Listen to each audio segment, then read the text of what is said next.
So welcome everyone. It's great to see so many attendees, some good friend names in the chat and in the attendance, as well as some new faces. So welcome to a new year of E-Rate. This is the Learning Technology Center E-Rate Essentials. My name is Mindy Fiscus, and I am your state E-Rate coordinator for the wonderful state of Illinois. We do have a second coordinator, Eric Grocke at the State Board of Education. We divide and conquer the support for E-Rate in our state. I'm your hands-on guide to the program and its applications, and Eric really helps us out with validating student counts and helping to answer some questions from the State Board of Education when need be for USAC. If you are interested in having a copy of today's slides to share with others or just to have for yourself, you can find those at our shortcut, which is ltc.site. And the / for this one is E-Rate Fall 25 updates. And those are all lowercase numbers. You will see my email address again at the end of the presentation, as well as this link. But you can also reach me at mfiscus@ltcillinois.org. So thanks for joining us this September afternoon. I will be going over the basics of E-Rate itself for those who are new to the E-Rate world, and be giving you some updates of what's been going on in the world of E-Rate and what we can expect this year. So first and foremost, E-Rate stands for Education Rate. It is a program that was put into place by Congress and given to the FCC many moons ago in the late 90s. It is managed by a nonprofit organization called USAC. USAC also manages other programs for the FCC, such as Lifeline and high-cost programs, as well as some services for rural healthcare. So E-Rate is one of their programs. Again, that stands for Education Rate.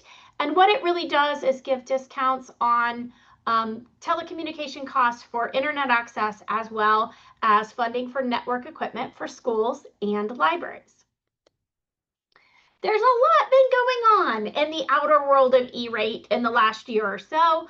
A lot of things being brought up at the Supreme Court, in front of the FCC, now in Congress, and a lot of them centering around some of the services that are fairly new to the program. And so I wanted to touch on that before we get started. There was a new proposal about a year ago where they started funding school bus Wi-Fi, as well as home internet access through Wi-Fi hotspots for schools and libraries. That decision is now kind of on the table and will be discussed at the FCC meeting next week on September 30th. What we are expecting is that the FCC will likely roll back that decision and make those two products no longer eligible for the program. We don't know that for sure. That is just what we are expecting according to the written statements that we've seen come out of the FCC about it thus far. In the meantime, the Supreme Court hearings that were held about USAC and the USF fund in general pretty much decided that everything should continue the way that it is. So your application process will remain the same. The funding process of how the fund is funded will remain the same for now. There are some congressional hearings happening right now about the importance of the fund, and I think there's general consensus that people think the USF fund is very important and should remain. There are some opinions that some of the things that we're doing could be done in a different way, and we'll see how those hearings adjust the program moving forward. But the Supreme Court did rule that nothing was being done out of line. USAC has been operating things for the FCC legally and justly, and so now any kind of decisions that are made thus forward will be made through the legislative process or by rulings at the FCC. Again, there is a proposal being circulated at the FCC to repeal that school bus Wi-Fi and Wi-Fi hotspots. Now, how does that impact Illinois? So the first year for school bus Wi-Fi was actually the 24-25 school year. And in that school year, we had about 25 schools who took advantage of that school bus Wi-Fi funding. 25-26 would be the first year for that hotspot request as well. The two of those combined, we had about 60 requests in the state of Illinois for that funding.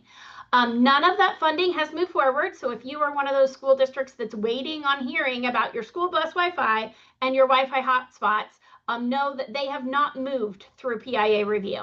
So for most of our services, we are at the end of the review period. Many of you have gotten funded. Many of you have started services. But for that school bus Wi-Fi and hotspots, they've just kind of been sitting there. So that did give us some indication that there might be some scuttlebutt behind the scenes about the eligibility of those services to be totally neutral. The previous administration and the previous chairperson thought very strongly that school bus Wi-Fi and home access was an extension of the school day. The current administration at the FCC and the current chair feels the opposite. And so that is why we're seeing a bit of a change here. It was put into the program during the previous administration, and we'll all just have to see on the 30th where that moves and where we go forward with that. Again, if you see advocacy for USF, which is the program that funds this program, we are all just trying to educate and advocate for the program as much as possible.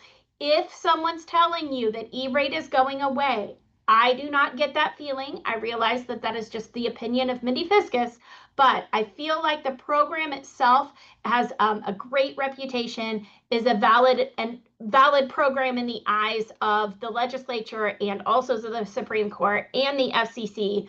But we may see some changes to how things are done in the future. For example, right now, telecom programs pay into the program. We may see some push at the legislative level to stretch that out and say, hey, maybe the providers who are benefiting from Category 2 network equipment should also have some skin in the game in paying into the program. Maybe we should dip into some of those cable providers or some social media networks to recoup some of those costs that are being spent on behalf of schools and libraries. So I think that conversation will take a long time coming, and we will likely not see the impacts of that legislative talks until future years, but it's definitely something that you should be aware of if you're coming to the E-rate updates session. Again, at the end of this session today, we will do some questions and answers. So feel free to throw your questions into the chat if you'd like. You are all muted by default, but you are welcome to unmute yourself at that time. I'm just going to try to get through what I have to share with you, and then we'll talk about what some of this means. So E-rate updates, just so you know, this is the most funded ed tech resource that we have in our state of Illinois. We bring in about $120 million a year for Illinois. We have around 2,500 requests each year, entities that apply for E-rate, both schools and libraries. The program supports public as well as private school entities and all of our library systems. So we've got a really good return on investment and of our time here in the E-rate program. It does cover internet and network equipment. One of the questions I frequently get from schools, especially as we were talking about our state network option that we'll discuss in a little bit, is does it fund redundant lines? No, it does not. So if you are getting your primary internet from one source, it will not fund a second source. So if you've chosen to participate with our state network, that is your primary internet source on record. You are not allowed to also bid out and get another internet source through the E-rate program. You are welcome to do that. You would just have to pick up the cost on your own without the reimbursement. It does have a budget in place for Category 2 equipment, the network equipment side of things. The internet has no budget in place. So that is to take into account all of our rural schools. It may cost you $5 a month for internet, or it may cost you $5,000 a month for internet.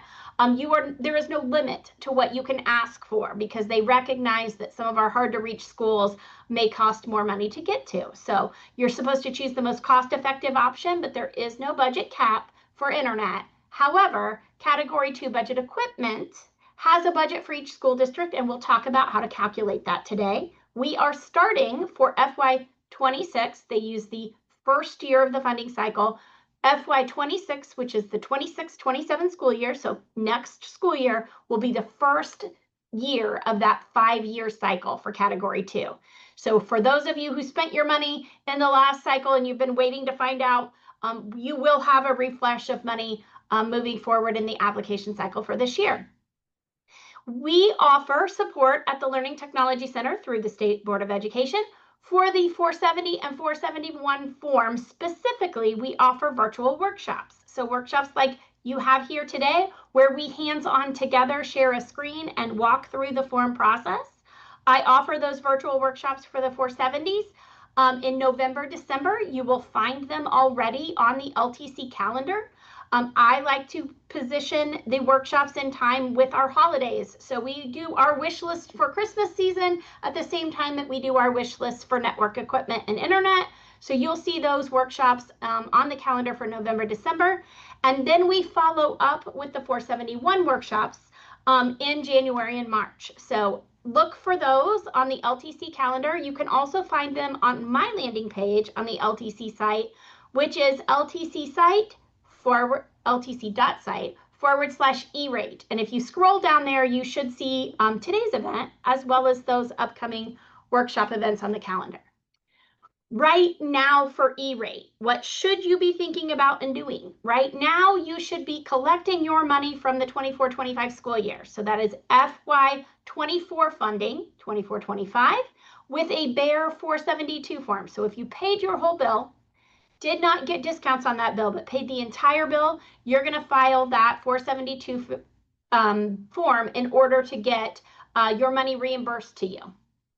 If you got discounts on your bill, then that means that your internet provider or service provider for Category 2 equipment billed you only your share, your portion of the funding, and then they therefore will bill USAC for the remaining cost. So if you got discounts, you're good to go. If you did not, now is the time to collect those funds. The deadline is actually October 28th, but I'm telling you to get that done by mid-October, so here in the next couple of weeks. You're also going to want to confirm funding that was awarded to you for 25-26 or FY25 in the E-rate world. That is a 486 form. I also like to call that the thank you form. That form issues a notification to USAC that yes, you are moving forward with the purchase of those goods and services, and it also certifies that you are filtering harmful content off your networks from your students. So those two forms are there. In addition to that, this fall, we're going to start thinking about what our updated student counts are so that we can calculate those new budgets for the 5-year window for Category 2 and start thinking about what is it time to replace in your network. I call that the wish list season. So here in through October and into November, start making your wish lists. And then please do join me for one of the webinar workshops where we will be filing the form together. Also, I offer support through Calendly, so you'll see in an email from me. It's always in my email signature. I believe it is hyperlinked here on the slide deck, as well as we put our videos on YouTube so that as we walk through the demos of all of the forms, you will find various videos on that. I am going to do a little bit of cleaning up on those YouTube video lists this year and get rid of some old content, find my favorites, and focus them so that you guys can find things a little bit easier. That is some feedback that I just got recently. What can you get from the program? You can get Category 2 internet and all kinds of internet. So like whether or not you are connecting to the state network, that is eligible. Whether you're connecting your buildings to one another, that is eligible internet. Whether you are trying to connect directly to a service provider or to even a community college or something like that for virtual classes and coursework, etc. If you need internet to get to something, it is eligible. Again, just the primary internet line or a line like I'm talking about with that connection back to the college or community college is sometimes also eligible if it's dedicated to that purpose. Category 1 does not cover any kind of internet use if it's dedicated for phone lines or surveillance or anything like that. Again, Category 1 was where we found our bus Wi-Fi and hotspots, and so if we keep those services, we'll see them in the Category 1 area, but I fully expect that we will see those removed moving forward. Category 2 is all of your network equipment. It is also the management and maintenance of that network equipment. So if it's a license to keep it up and running, For patches and upgrades, that's also eligible, as well as those maintenance contracts that you might have with providers to maintain and monitor your network for you. Those would be eligible for Category 2 fund services. Each year, USAC comes out with a list of eligible services. The current one that we're looking at is FY25 for this school year. We usually see those eligible services list come out sometime in the month of October each year, and we have not seen the FY25, which covers the 26, 27, or I'm sorry, FY26, which covers the 26 and 27 school year yet this year. Again, I think that the hearing that they're having here next week will have some impact on what we see as that on that eligible services list. I don't expect major changes other than that Wi-Fi hotspot bus Wi-Fi conversation. We expect to see everything else that was eligible last year eligible moving forward. End user devices, so Chromebooks, laptops, interactive whiteboards, any of the users' devices that use the internet are not eligible for the program. So that's a question I frequently get as well. The one caveat to Category 1 services for internet is if you want to own your own network connections between your buildings, that is called self-provisioned networks, those are eligible for Category 1, both the building and support of those networks. And that's been an increase that we've seen requests for that over the last couple of years. If you are interested in applying for those connections that your school district would own, please do reach out to me and let's talk it through. It's a great fit for some school districts and maybe not such a great fit for others. So we can talk through if that's the right fit for you. This is what the application process looks like. There are multiple forms. So as I like to say to people, it's not rocket science, but it is a lot of paperwork. So as I mentioned, we do workshops for the 470 in the fall before our seasonal holiday breaks. Then we get back together for the 471 each year and file those in January, February. The 470 form is your wish list and your open bidding form. It's the form that you use to say, hey, I'm interested in products and services. What will you guys give me? And the vendors then reply to that form being filed. If you are in a multiple year contract, so you say you entered a new contract for internet or service last year, and it's a 3-year contract, you do not have to file that 470 every year. You only have to file it when you're interested in new products and services that you are not in a contract for. If you are one of our school districts that does not have a contract for internet, you just use month-to-month internet services without a contract in place, please do remember to file that each year. You will not get funding if there isn't a 470 attached, whether that be this year's 470 or a previous year's 470. We then go through an approval process and move to the 486 form, which typically people start filing over the summertime and into the fall once they've received their funding commitment letter. And then the invoicing, again, is by discount, or you pay the whole bill and you file your 472 Bayer form and get reimbursed. This is the simple slide deck that I have been using for years. The next slide was provided by USAC in their trainings this year, and I warn you, it's a little overwhelming, but also very helpful. So I'm going ahead and including it in the slide deck, even though there is a lot more text than I usually use on my slides. It does kind of give you the time frames and the date windows that would be extremely helpful for those of you who are new to the program, because there are times that we are filing our 470 for next year in the middle of our services for this year, which would be FY25, and invoicing for last year, which would be FY26. So you can kind of see they've broken it all out by funding year, what the service dates are, when those forms are filed, and when those things are due. So if you do not have a copy of this slide deck, I will take a screenshot of this slide and put it up on our website along with the video, because I do find that it's helpful. Note, USAC has a little asterisk down here that says date ranges are typical timelines. The window for filing the 471 typically opens in mid-January and closes in mid-March. You'll notice that there are not dates specific this year. That is something that the FCC announces each year when that application will be open and closing. See here, next slide. When we talk about the Category 2 budgets, That has been real popular this year as people are coming back in and realizing they need some refresh of their network equipment. The 5-year budget cycle is refreshing as well as those budget levels. So what you're going to find is that they have approved $201.57 per student.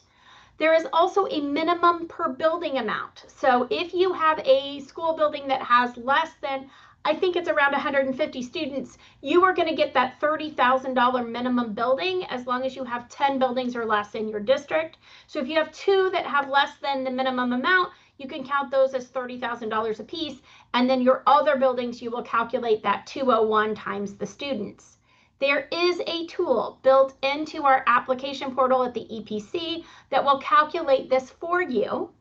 And the date to start updating your student counts and replenishing them with your current student counts will open up on October 15th. So we're a couple weeks out from that tool being available and people being able to update that. If you start looking for Category 2 budget tools right now, you'll likely find the old budget tool, that one that lasted 21 through 25. So please do be patient for a couple of weeks till you see these refreshed tools when it comes to your Category 2 budget. Again, it is important to calculate out what you think your budget will be.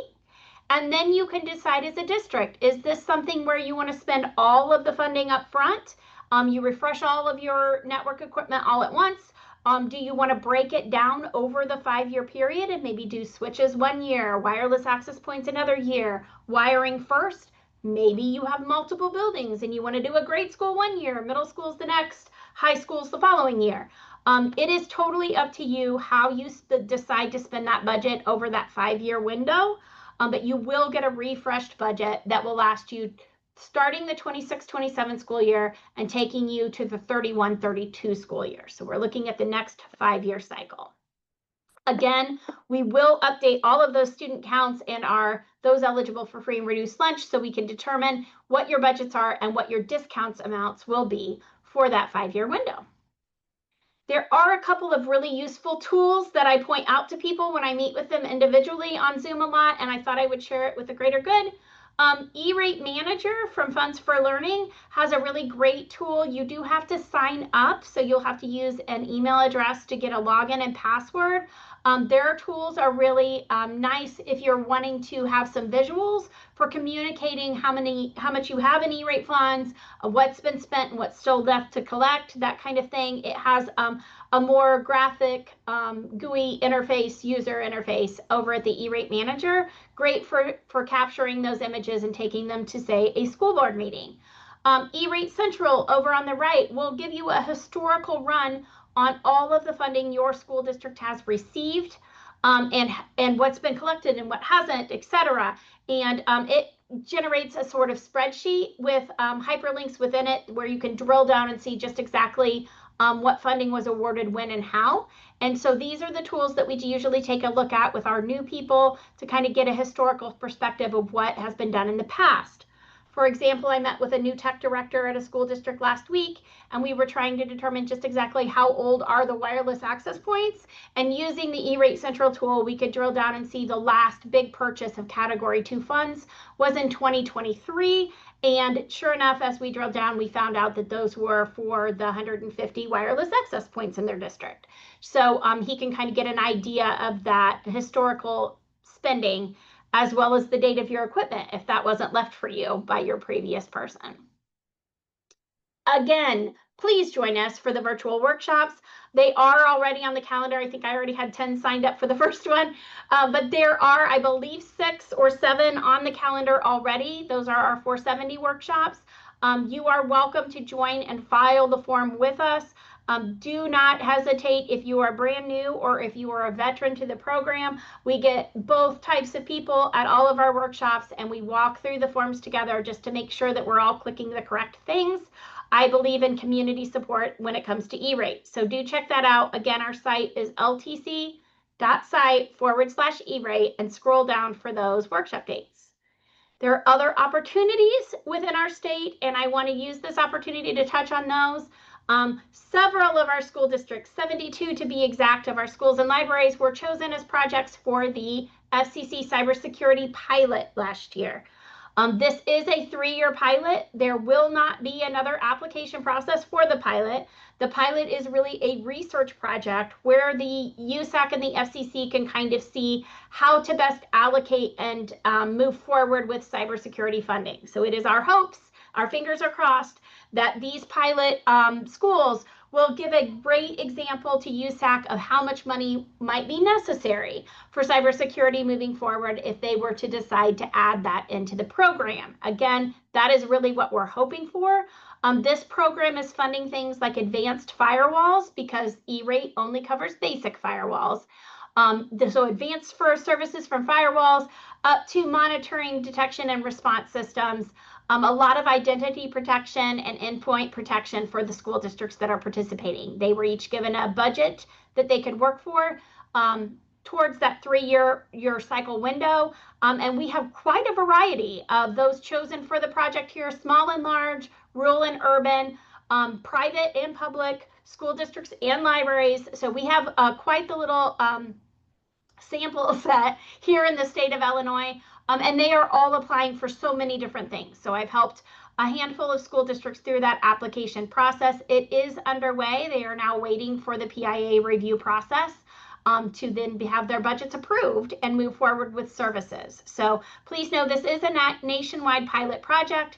It is for only those who were already chosen, but we will watch them over the next couple of years and look forward to seeing those reports and hopefully getting some cybersecurity services in the E-rate program or a similar program moving forward.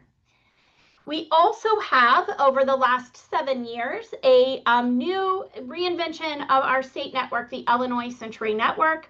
It is being promoted across the state as the Illinois K-12 Broadband Network Project. Currently, they have between 70 and 75% of the school districts participating in their network applications. The advantage of participating in the state network is that they will file your Category 1 E-rate applications on behalf of the district and secure that connectivity back to the network. If you are a public school district, they will also use state funds to pay for your non-discounted share. So for many of the school districts participating, this is providing free internet where there was a monthly or annual cost in the past. So that's excellent. Again, somebody is taking care of that work for filing the E-rate application process for Category 1. And so that is something you wouldn't have to do. You could just focus your attention and your time on Category 2 funding for your school district yourself. It's been very popular. It's going quite well. The disadvantage to joining the network from those who have chosen not to has been that they are going to pick the last mile provider that will connect you back to the state network. So you don't get a lot of say in the program other than, yes, I want to move forward, or no, I don't. I want to go ahead and file E-rate on my own. You are also welcome to do your own applications to connect back to the state network. So if that's something that you're interested in, but you do want to pick that last mile provider, that is an option, and they will work with you on getting back to the state network if that's something that you would like to do. To find out more about the state network, please go to illinois.net and then look for these cute little kids in the image or anything that says learn more about the K-12 network. We also have in play in our state a state matching grant. So this comes into play for those of you who find you have a build to get to a building or connect buildings within the program. So if you apply with E-rate and then you find there's a one-time cost to get connectivity to a building, that could be eligible for state matching grant funding and build funding through E-rate. So the way that it works with E-rate is that you apply the normal process for E-rate and you say you're going to do that one-time special construction. We check a box on your 471 and that triggers the process at ISB to then sign you up for the state matching grant funds, where they will go ahead and try to fund, as long as they have funding in there, the remaining cost of that build. So if you are a school gets a 70% discount in the program, you would normally have to pick up 30% of the cost to build to that new entity. This grant will cover that. Again, there isn't a separate process for signing up. We just check a box on that 471 form, and then at that point it initiates the process with Eric Grocky at the State Board of Education, and through our state IWAS system, we will work to see if we can get you state matching grant funding to cover the remaining costs there. We originally had $17 million in the program. We are down to around $3 million. But we've funded several projects across the state, getting connectivity to where it wasn't, or new connectivity to places that needed it. So please do know that this is an option for you. Again, if this is something that you find, you file a 470 and something comes back and you'd really like to entertain, instead of having like point-to-point wireless internet, you would love to have a fiber internet connection or some other means, we can work with you and see if this state matching grant is right for you. I also want to have a shout out to my team members at the LTC. I work hand in hand with the Illinois Learning Technology Purchase Program, or ILTPP. We are working to improve things at the ILTPP on a daily basis. We have a brand new purchasing portal that we would love for you to check out. It is our ILTPP marketplace, and we brought it up through last school year and are ready to show it to you today. So if you are an ILTPP member and haven't visited us for a while, please come back. Check it out with us. If you are not an ILTPP member, it is an easy sign-up process.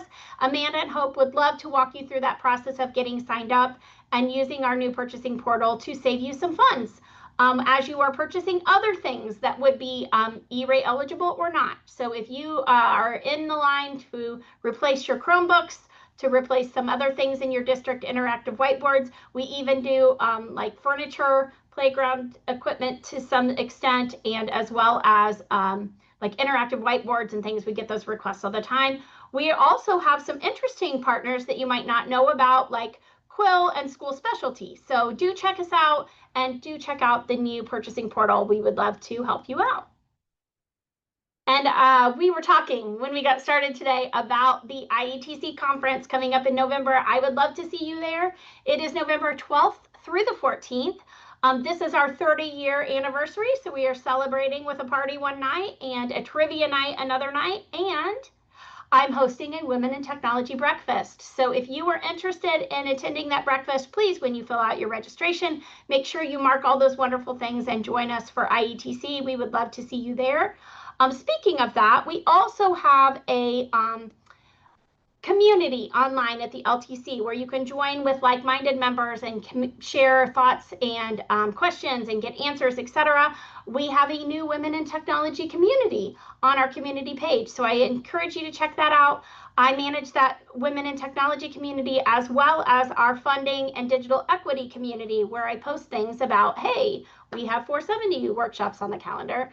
Hopefully that's how some of you heard about today's webinar. And lastly, one last push, because the deadline is September 30th, which is next week. I also manage the awards for our LTC. So we give out awards each year at IETC. We are currently accepting nominations. If you are doing something wonderful, self-nominations are encouraged. Or if you know somebody who's doing something wonderful in your district or in another district that you would like to nominate, we would love to hear about it. It is a pretty short form, but it does ask you to give us some details about the person that you're nominating or the project that you're nominating, and what makes it so great and wonderful. The Collaboration Award is an individual award for a classroom or a set of classrooms at a building level. Or I'm sorry, that's the Vision Award. The Collaboration Award is multiple school districts, so it's perfect for regional offices of education, vocational co-ops, special ed co-ops, or any kind of partnership that you have with multiple districts. We want to celebrate those activities that are taking place across multiple districts. And then we have our Alliance Award, which goes out to one of our ILTPP partners each year for giving great service to our Illinois schools. So if you have a vendor from ILTPP that you've been working with that you can't say enough good about and recommend to others, please consider putting in a nomination for the Alliance Award for those vendors. And we would love to recognize you in November at Springfield. Again, I know I already had this slide and it's a duplicate, but I want to send you on your way reminding you, you need to currently be collecting funding for last year and confirming funding for this current school year. So if you need help with that, please reach out to me on Calendly or via email. Let's get something set up, and I am happy to walk you through those forms and that process if you need it. If this is just your reminder and you wait every year till you come to the updates from Mindy to remind you to do it, do it. Again, the deadline for that, I'm going to say mid-October, but I think it calculates out to October 28th for those forms. So get those done here in the next couple of weeks.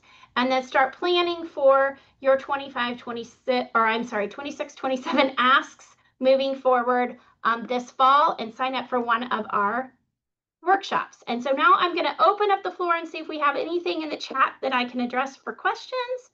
But just a couple of things. The slide deck is on this slide. So great question here. Let me see. Let me type it right in here. Oh, thank you, Ken. It looks like Ken already shared it out. So yes, the slide deck is available. Again, we are recording right now. So I'm going to take this recording and also put it up on our website so that we can share with everyone. It'll probably link to our YouTube page so that everybody can have access to refresh their memory again if you're here with us today, or to watch it if something came up and you were unable to attend. So I'm going to say thank you for joining us. I'm going to stay on the line if anybody has any specific questions for me or wants any advice. Sometimes people don't like those things recorded. So we're going to push stop on the recording and get this processing in the background in Zoom. And I will hang out as long as you guys have want to hang out with me.